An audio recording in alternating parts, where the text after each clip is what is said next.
እዚህ ሀገር ቀድሞ የገባው ማን ነው? ክርስትና ወይስ እስልምና? ከሰሜኑ አካባቢ ክርስትና ቀድሟል። አዲስ አበባን ይዞ ወደ ታች ደግሞ እስልምና ቀድሟል። ምኒልክ ግዛታቸውን አስፋፍተው ሐረርን፣ ጅማን ከማቀፋቸው በፊት ጅማ እኮ እስላማዊ ሀገር ነች። ሀዲያ እኮ እስላማዊ ሀገር ነች። ሐረር እኮ እስላማዊ ሀገር ነች። የእስልምና የመገበያያ ሳንቲም ያላት ሀገር ነች። የራሷ ጦር ያላት ክፍለ ጦር ያላት ሀገር እኮ ነች። እሷን ስታቅፋት እስልምና ቀድሞ ነበር እዛ ውስጥ። ስለዚህ አዲሷ ኢትዮጵያ ውስጥ የሆነ ቦታ ላይ ቀድሞ ይገባል፣ የሆነ ቦታ ደግሞ ቀድሞ ሌላ ሃይማኖት ገብቷል። የሁለቱ ውህደት ነች።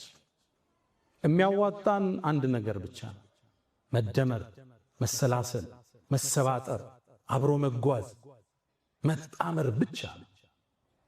መሰላል እንደምታውቁት ወደ ከፍታ ስንወጣ ሁለት ቋሚዎች አሉት፣ በርካታ ግድሞች አሉት።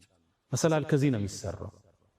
አንዱ ብሔር ከሌላኛው ብሔር ጋር፣ አንዱ ሃይማኖት ከሌላው ጋር ተሰናስኖ ነው ወደ ኢትዮጵያ ብልጽግና ከፍታ መውጣት የምንችለው። አንዱን ጥለህ አንዱን አንጠልጥለህ የኢትዮጵያን ህዳሴ ማረጋገጥ አንችልም። ሁሌም መጠላለፍ፣ መጠፋፋት